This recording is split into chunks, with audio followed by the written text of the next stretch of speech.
Green board पर आप सभी का स्वागत है। मेरा नाम है मनदीप। क्लास 10th ओवर हो चुकी है, एग्जाम आपके ओवर हो चुके हैं। अब रिजल्ट आ जाएगा मई के फर्स्ट या फिर सेकंड वीक में। बात करेंगे यहां पर क्लास 11th की। जो भी क्लास 11th है, अगर तुम इस क्लास 11th में मैथ सब्जेक्ट को सिलेक्ट करते हो तो तुम्हारा सिलेबस क्या रहेगा, इस पॉइंट पर बात कर लेते हैं। बहुत डिटेल में तुम्हें सिलेबस यहां पर मैं एक्सप्लेन कर दूंगा। अब यहां पर सिलेबस से पहले एक इंटरेस्टिंग बात बता दूं।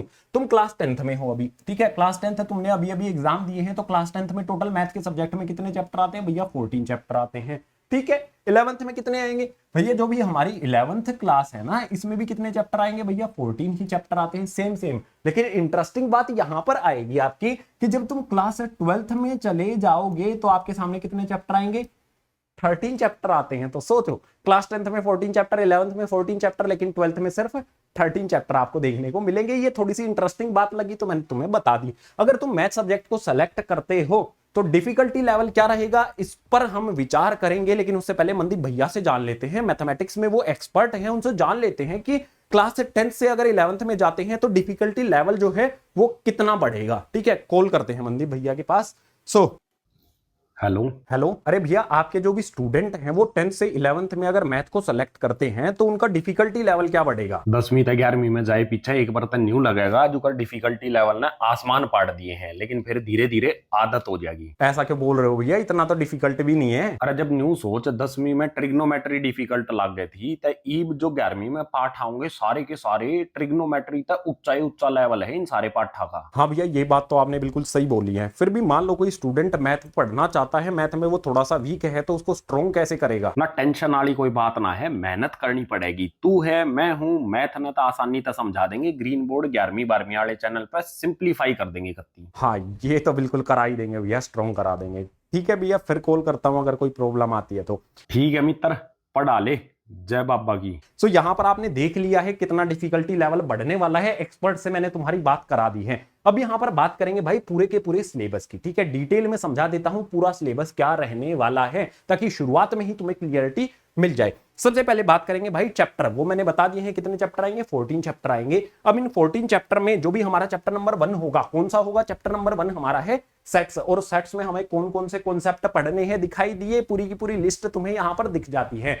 सेट्स क्लास 11th में पहली बार आता है, तो जो भी सेट है वो क्या होता है सबसे पहले उसको समझना पड़ेगा। उसके बाद किस तरह से उसको रिप्रेजेंट किया जाता है, बेसिकली 2 तरह से रिप्रेजेंट किया जाता है, ये आपको पता होना चाहिए। सेट के जो भी टाइप हैं वो आपको समझने हैं। जो भी सेट के टाइप हैं वो आपके सामने यहां पर लिख दिए गए हैं। ये सारे टाइप आपको समझने पड़ेंगे और इनको कैसे रिप्रेजेंट किया जाता है वो भी आपको समझना पड़ेगा। इसके बाद सेट वाला जो पार्ट है वो तो हमारा कंप्लीट हो जाएगा। सेट से ही रिलेटेड हमारा कॉन्सेप्ट आता है भैया सबसेट, ये समझना पड़ेगा। जो भी सेट होते हैं उनका रिलेशन एक दूसरे के साथ कैसे होता है, उनके वेन डायग्राम कैसे बनते हैं वो आपने समझना पड़ेगा। इसके बाद जो भी सेट है, अगर उनका यूनियन मुझे करना है, उनका इंटरसेक्शन मुझे करना है, किस तरह से किया जाएगा, इनके कुछ फॉर्मूलेज होते हैं सिंपल सिंपल, वो आपको समझ लेने हैं। इसके बाद अगर किन्हीं दो जो भी सेट दिए गए हैं उनका डिफरेंस कैसे फाइंड किया जाएगा, यानी कि एक सेट में से दूसरे सेट को किस तरह से घटाना है, हमें ये पता करना है। उसके बाद कॉम्प्लीमेंट ऑफ सेट क्या होता है ये भी आपने समझना है। देखने में लगेगा कि भाई कितना ही डिफिकल्ट ये चैप्टर होगा, लेकिन बहुत आसान है, आसानी से ये समझा देंगे। क्लास 11th का जो चैनल है green board class 11th and 12th,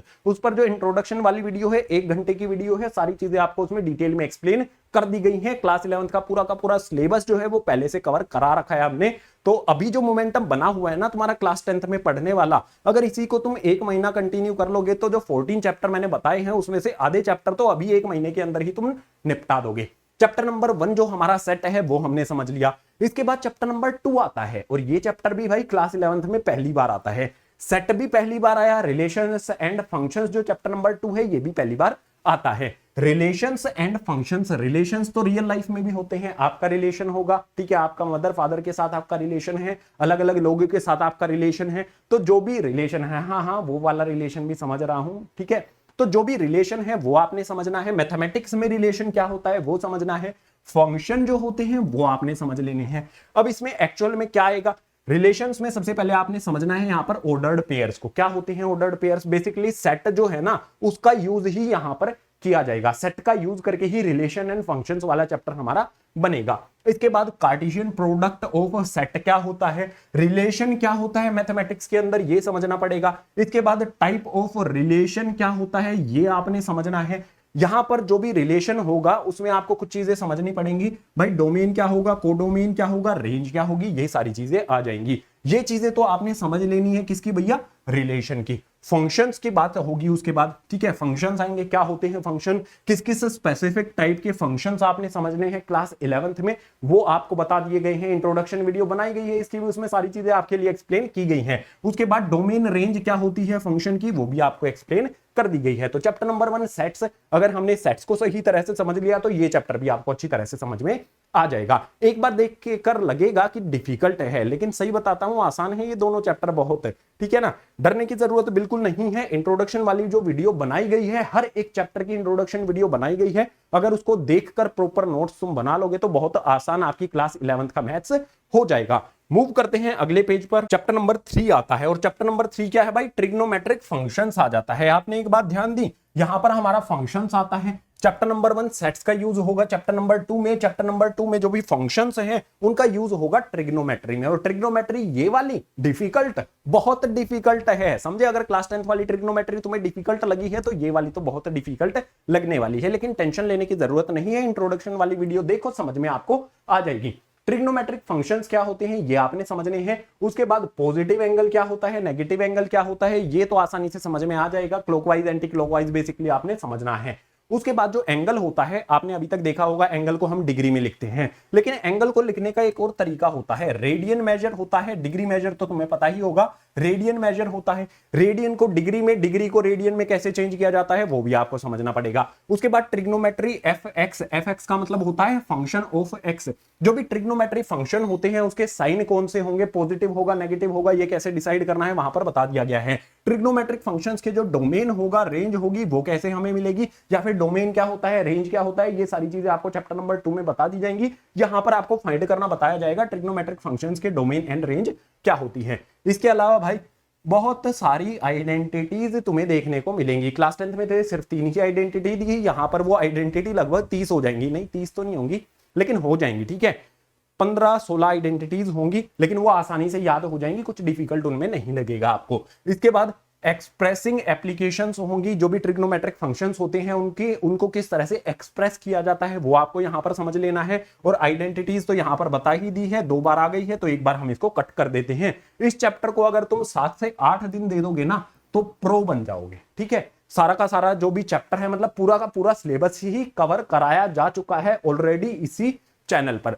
इसके बाद चैप्टर नंबर 4 की बात करते हैं भाई। चैप्टर नंबर 4 का नाम है complex number and quadratic equation. अभी तक जो भी 3 चैप्टर किए हैं, एक तरह से मैं कहूंगा ये थोड़े से डिफिकल्ट चैप्टर हैं। अगर तुम क्लास 10th से 11th में आए हो तो थोड़ा सा डिफिकल्ट आपको लगेंगे, लेकिन कंटिन्यू रहना है, आसान ये होते चले जाएंगे। बात करेंगे यहां पर chapter number 4 complex number and quadratic equation की। क्या होते हैं कॉम्प्लेक्स नंबर, बहुत इजी चैप्टर मैं इसको कहूंगा, ठीक है। ये क्या है भाई, बहुत इजी चैप्टर है। क्या होते हैं कॉम्प्लेक्स नंबर, अगर मेरे पास रूट के अंदर मेरे पास कोई भी वैल्यू माइनस में दे दी गई है तो इसको कहेंगे कॉम्प्लेक्स नंबर। कॉम्प्लेक्स नंबर क्या होते हैं, कॉम्प्लेक्स नंबर क्यों जरूरी होते हैं, ये चीजें आपको चैप्टर नंबर 4 में समझनी है। उसके बाद आयोटा वाला हमारा कॉन्सेप्ट आता है, यही सब कुछ है इस चैप्टर में। आयोटा अगर आपने समझ लिया सब कुछ आसान हो जाएगा आपके लिए। इसके अलावा जो भी हमारे पास इसमें सोल्विंग क्वाड्रेटिक इक्वेशन होंगी उसको किस तरह से सोल्व करना है, कॉम्प्लेक्स नंबर जिसमें दिया होगा क्वाड्रेटिक इक्वेशन में उसको किस तरह से सोल्व करना है, ये आपने समझ लेना है। उसके बाद अलजेब्रिक प्रॉपर्टीज है कुछ भाई, प्रॉपर्टीज यानी कि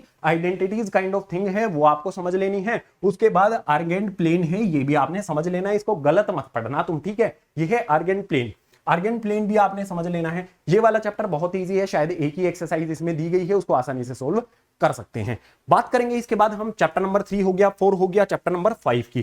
चैप्टर नंबर 5, ये जितने भी चैप्टर तुम्हें यहां पे दिखाई दे रहे हैं ये सारे के सारे इजी वाले चैप्टर्स हैं। तो चैप्टर नंबर 5 आता है लीनियर इनइक्वालिटीज।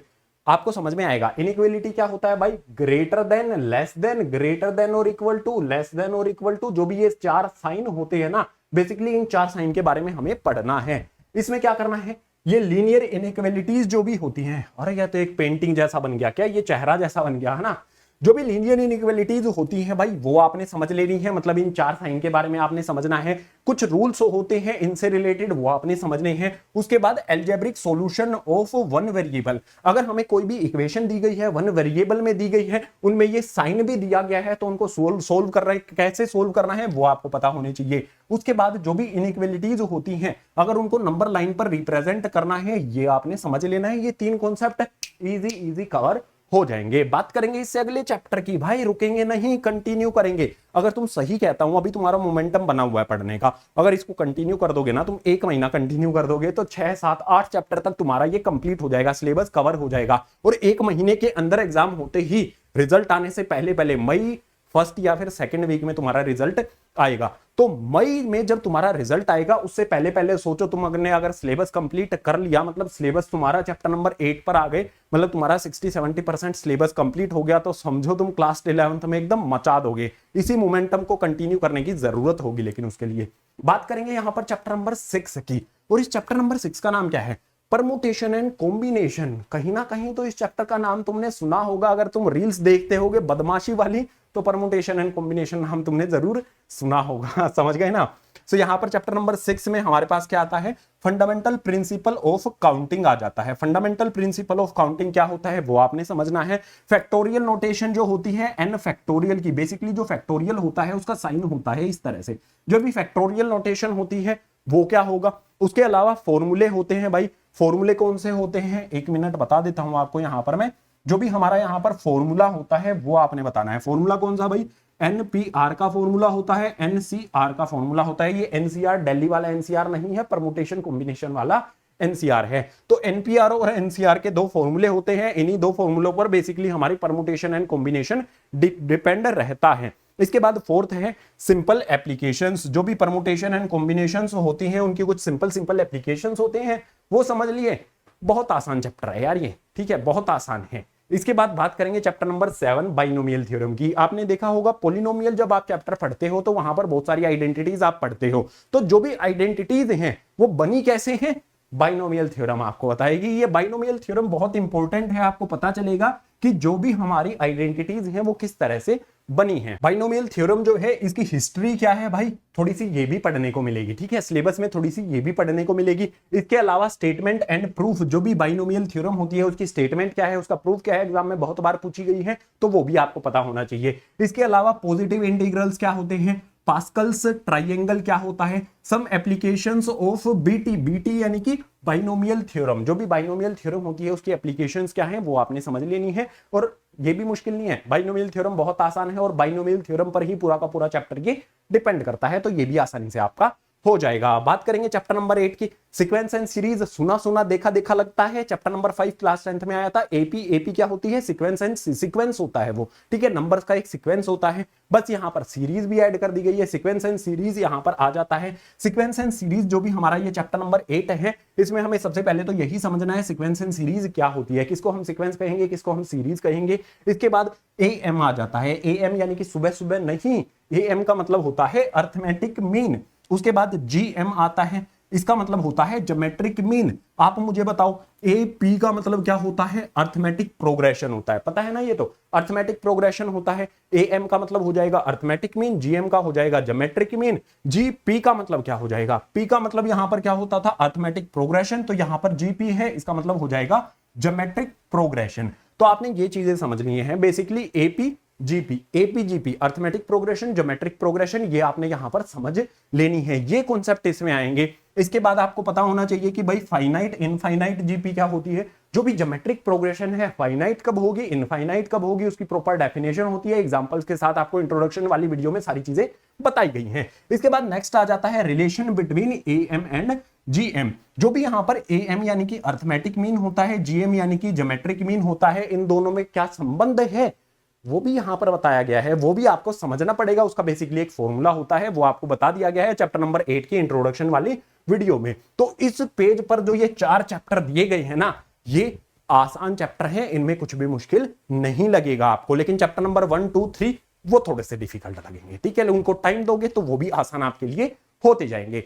नेक्स्ट बात करते हैं भाई चैप्टर नंबर 9 की। तो चैप्टर नंबर 9 देखो, 4 चैप्टर आसान आसान हो गए हैं, तो भाई उससे अगला जो चैप्टर आएगा वो थोड़ा सा डिफिकल्ट तो होना चाहिए ना। स्ट्रेट लाइंस आ जाता है, दिखने में जितना ये स्ट्रेट है, ठीक है, लाइन नाम क्या है, स्ट्रेट लाइंस है, लेकिन बहुत कॉम्प्लेक्स चैप्टर है क्योंकि ये फॉर्मूला बेस्ड चैप्टर है और थोड़ा सा समझना इसको डिफिकल्ट है। कई सारे फॉर्मूले इसमें आते हैं, स्टूडेंट पॉइंट ऑफ व्यू से डिफिकल्ट है, लेकिन एक बार अगर आपको ये आ गया फिर कभी भी तुम भूलोगे नहीं। तुम्हें पता चल जाएगा कि यार कैसे करना कैसे है क्वेश्चन को, वो तुम्हें समझ में आ जाएगा। स्ट्रेट लाइंस में बेसिकली हमें यहां पर क्या समझना है, 2D ज्योमेट्री समझना है, यानी कि 2 डायमेंशनल ज्योमेट्री समझना है। X axis, Y axis, slope क्या होता है, इंटरसेप्ट क्या होता है, ये सारी चीजें यहां पर आपने समझनी है। तो देखो यहां पर सबसे पहले क्या आ जाता है, 2D ज्योमेट्री को समझने के बाद स्लोप ऑफ लाइन क्या होता है, अगर दो लाइंस है उनके बीच में क्या एंगल बनेगा, ये आपने समझना है। लाइन पैरेलल टू एक्सिस, कोई भी हमारी एक्सिस है उसके पैरेलल अगर कोई लाइन दी गई है उसके लिए क्या इक्वेशन होगी, ये आपने समझना है।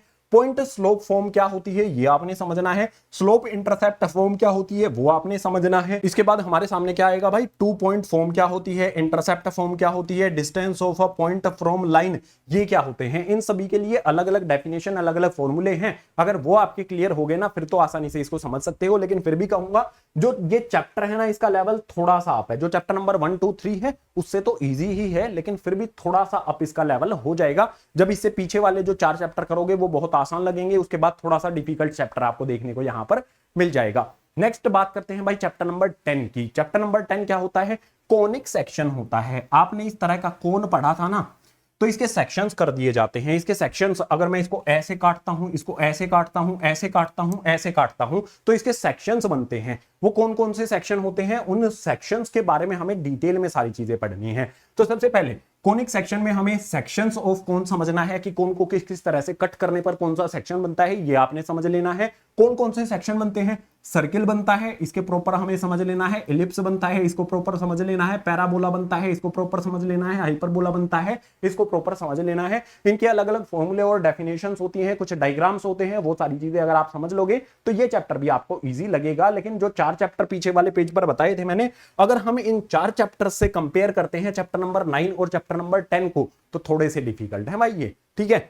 चैप्टर नंबर 10 भी मान लो तुम्हारा हो गया। वैसे तो अगर आपने सिर्फ ये 4 चीजों में मास्टर कर लिया ना, इस चैप्टर से कोई भी क्वेश्चन बन जाए, कैसा भी क्वेश्चन बन जाए, कहीं से भी क्वेश्चन बन जाए, तुम उसको सोल्व कर दोगे। समझ गए, चैप्टर नंबर 10 आपका हो गया। बात करेंगे यहां पर चैप्टर नंबर 11 की, इंट्रोडक्शन टू 3D ज्योमेट्री।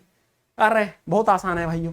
इसमें क्या है भाई, यहां पर हमें कोऑर्डिनेट एक्सिस क्या होती है, कोऑर्डिनेट प्लेन क्या होता है, कोऑर्डिनेट ऑफ अ पॉइंट क्या होता है, डिस्टेंस बिटवीन पॉइंट्स क्या होता है, बस यही समझनी है। 3D यानी कि 3 डायमेंशनल ज्योमेट्री जो है उसके कुछ फॉर्मूलेज आएंगे, बस ये चीज समझ ली और चैप्टर आपका हो जाएगा। और ये बहुत ईजी है, सबसे ईजी चैप्टर कौन सा है बुक में, मुझे तो यही लगा था भाई। इसके बाद नेक्स्ट यहां पर आ जाता है chapter number 12, limits and derivatives. Class 10th में डिफिकल्ट चैप्टर कौन सा लगा था, ट्रिग्नोमेट्री लगा था, तो क्लास 11th में तुम्हें ये वाला लगेगा, ठीक है। लिमिट्स एंड डेरिवेटिव्स क्या होता है, बेसिकली लिमिट्स एंड डेरिवेटिव्स क्या होती हैं, तुम्हें सबसे पहले चैप्टर में यही चीज को समझना पड़ेगा। यहां पर बताऊंगा तो बहुत लंबा हो जाएगा, इसीलिए सिर्फ ये बताता हूं। तुम्हें लिमिट्स समझनी है, तुम्हें डेरिवेटिव्स समझना है। ये कैलकुलस वाला पार्ट यहां से शुरू हो जाता है। कैलकुलस का मतलब होता है डिफिकल्टी शुरू हो गई है यहां से। तो बुक का आपको हो सकता है, आपको क्या लगेगा, सबसे डिफिकल्ट जो चैप्टर है ना, ये वाला चैप्टर आपको लग सकता है। जब मैं क्लास 11th में था तो मुझे लगा था, लेकिन इसको मैंने टाइम दिया, उसके बाद इसमें कुछ मुश्किल लगा ही नहीं। क्लास 12th में डिफिकल्टी शुरू होती है, मुझे फिर ये अंदाजा हो गया था।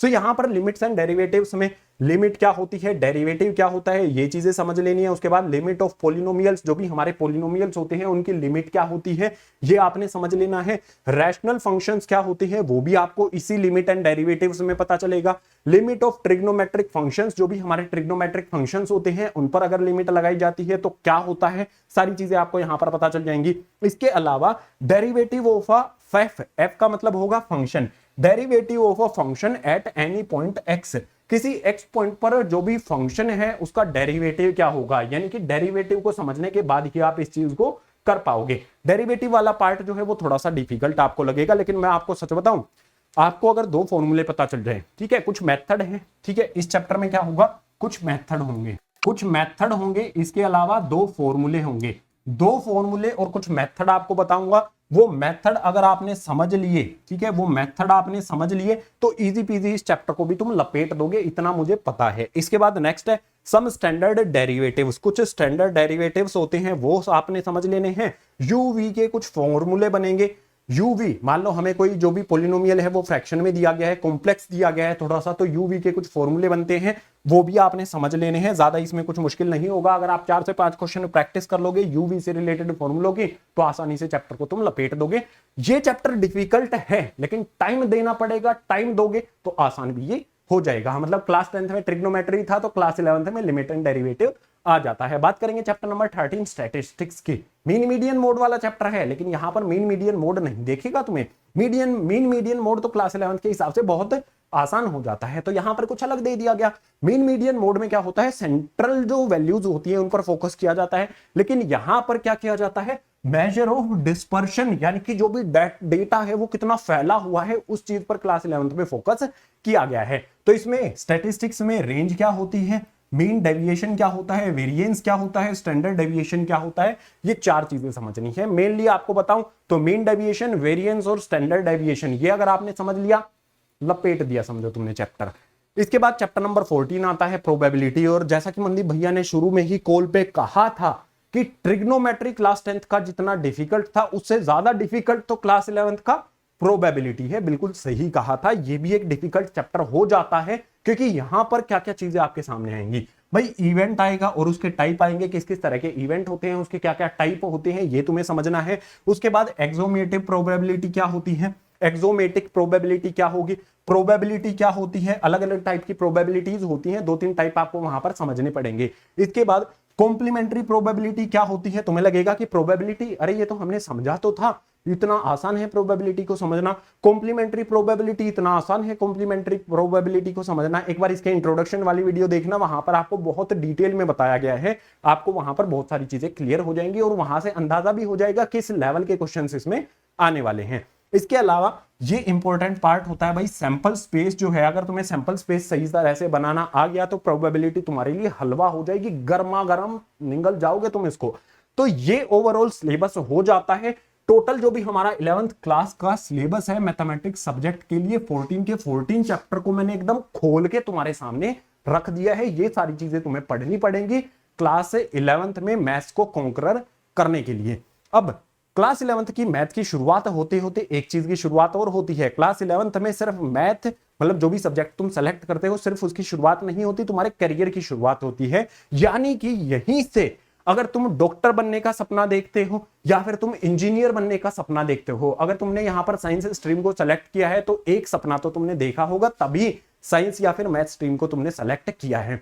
ये सपने की शुरुआत भी क्लास 11th से ही होती है। अगर तुम्हें इसके रोड मैप की जरूरत है कि भाई किसी भी फील्ड में हमें इंजीनियर बनना है तो उसके लिए किन किन पॉइंट्स का ध्यान रखना पड़ेगा, ये आप बता दो हमें। या तुम्हें डॉक्टर बनने का सपना देखा है, ये सारी चीजें कहां से शुरू होती हैं बता देता हूं। ये सारी चीजें क्लास 11 से ही शुरू हो जाती हैं, या फिर मैं अगर आपको बताऊं ये सारी चीजें क्लास 11 से भी पहले शुरू कर देते हैं। आजकल 6ठी क्लास से बच्चे तैयारी शुरू कर लेते हैं कि भाई हमें डॉक्टर बनना है, हमें इंजीनियर बनना है।